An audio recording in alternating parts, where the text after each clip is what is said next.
నా హుజరాబాద్ నియోజకవర్గంలో 100 bedded hospital ఉంటుంది. అద్భుతంగా నడుస్తుంది. మా కేసీఆర్ గారి ప్రభుత్వం ఉన్నప్పుడు, మా ప్రభుత్వం ఉన్నప్పుడు మేము నెలకి 200 డెలివరీలు చేసేది. హుజరాబాద్లో 200 ఫ్రీ డెలివరీ చేసి కేసీఆర్ కిట్ ఇచ్చి, ఇలా మగబిడ్డ పుడితే 12,000, ఆడబిడ్డ పుడితే 13,000 ఇచ్చి ఆ తల్లి బిడ్డల్ని ఇద్దరిని క్షేమంగా ఇంటికాడ దింపి వచ్చేది కేసీఆర్ గారి ప్రభుత్వం ఉన్నప్పుడు. ఇవాళ ఎంత బాధ అనిపిస్తుందంటే, ఆ హుజరాబాద్ హాస్పిటల్కి పోతే మొన్న 100 బెడెడ్ హాస్పిటల్, ఒక్క బెడ్లో 4 పేషెంట్స్ ఉన్నారు. మొత్తం 100 బెడ్ హాస్పిటల్లో 4 పేషెంట్స్ ఉన్నారు కేవలం. ఎందుకున్నారు అని అంటే, ఇలా కేసీఆర్ గారి ప్రభుత్వం ఉన్నప్పుడు 6 గైనకాలజిస్టులు ఉండే, ఇలా కేవలం ఒక్కరే ఉన్నారు. ఇలా ఆ రోజు 2 జనరల్ సర్జన్లు ఉండే, ఇలా ట్రాన్స్ఫర్ చేసి 0 చేసిండ్రు.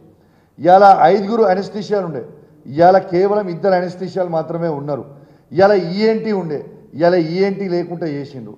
ఇలా ఈ పరిస్థితి ఎందుకు తీసుకొని వస్తున్నారని నేను అడుగుతా ఉన్నాను. నా హుజరాబాద్ నియోజకవర్గంలో ప్రజలు చాలా ఇబ్బంది పడుతూ ఉన్నారు. దయచేసి అర్థం చేసుకోండి. ఆ రోజు గైనకాలజిస్టులు 6 ఉంటే ఒక్కరికి తీసుకొని వచ్చిండ్రు, ఆర్తో 1 ఉంటే 0కి తీసుకొని వచ్చిండ్రు, జనరల్ సర్జన్స్ 2 ఉంటే 0కి తీసుకొని వచ్చిండ్రు, అనెస్థీషియా 5 ఉంటే 2కి తీసుకొని వచ్చిండ్రు, ఈఎన్టీ 1 ఉంటే 0కి తీసుకొని వచ్చిండ్రు. మరి పేషెంట్స్ ఎట్లా రావాలని నేను అడుగుతా ఉన్నాను.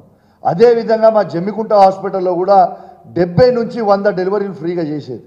ఇలా డెలివరీలు ఫ్రీగా చేసేది. ఇలా జమ్మికుంట హాస్పిటల్లో కూడా గైనకాలజిస్ట్ని తీసేస్తే ఇలా మొత్తం క్లోజ్ అయింది, 0కి వచ్చింది. చాలా బాధ అనిపిస్తూ ఉంది. దయచేసి ప్రభుత్వానికి నా హుజరాబాద్ నియోజకవర్గ ప్రజల పక్షాన మీకు దండం పెట్టి చెప్తున్నాయా, దయచేసి నా మీద కోపం ఉన్నా, కేసీఆర్ గారి మీద కోపం ఉన్నా, కేటీఆర్ గారి మీద కోపం ఉన్నా, హరీష్ రావు గారి మీద కోపం ఉన్నా మా మీద తీర్చుకోండి తప్పితే మా ప్రజల మీద తీసుకోకుండా మీ దండం పెట్టి చెప్తున్నాం. ఇలా ఒక్క డెలివరీ చేయాలంటే ప్రైవేట్ హాస్పిటల్లో 30,000 నుంచి ₹1,00,000 వరకు తీసుకుంటున్నాడు. పేదోడు ఏడు నుంచి పెట్టుకుంటాడు. ఇలా అదే విధంగా ఇలా గవర్నమెంట్ హాస్పిటల్లో అయితే ఫ్రీగా డెలివరీ అవుతుంది. కేసీఆర్ గారి ఉన్నప్పుడు ఫ్రీగా డెలివరీ చేసేది. మీకు కేసీఆర్ గారి పేరు ఇష్టం లేకపోతే కేసీఆర్ గారి పేరు పెట్టుకోకండి, ఇంకో పేరు పెట్టుకోండి. ఇలా అద్భుతమైన పథకం అది.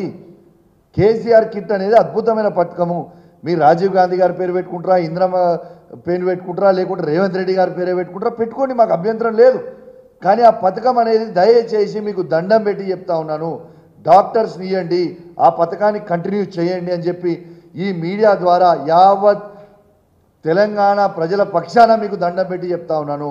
ప్రజలని ఇబ్బంది పెట్టకండి. అదేవిధంగా కంటి వెలుగు అని ఒక చాలా గొప్ప పథకం, ఈ భారతదేశమే మొత్తం తిరిగి చూసేలాగా కేసీఆర్ గారు దాన్ని లాంచ్ చేశారు 5 ముఖ్యమంత్రితో ఈ భారతదేశంలో. ఇలా 1 కోటి మంది పైచీలకు ఇలా కంటి వెలుగు అనేది వాళ్ళ కళ్ళు చూసి అద్భుతంగా, వాళ్ళ కళ్ళ ప్రాబ్లం ఉంటే అద్భుతమైన సర్జరీలు చేయించడం, ఫ్రీగా అద్దాలు ఇచ్చినాము, వాళ్ళ ఫ్రీగా ఐ డ్రాప్స్, మెడిసిన్స్, కళ్ళకు సంబంధించినవి చేసినాము, క్యాట్రాక్ట్ సర్జరీలు చేసినాము. ఇవన్నీ చేసినాము. ఎందుకు బంద్ చేస్తున్నారు? మీ ప్రాబ్లం ఏంది భయ్? నాకు అర్థమైతలేదు. ఎందుకు తెలంగాణ ప్రజల్ని ఇబ్బంది పెడుతున్నారు?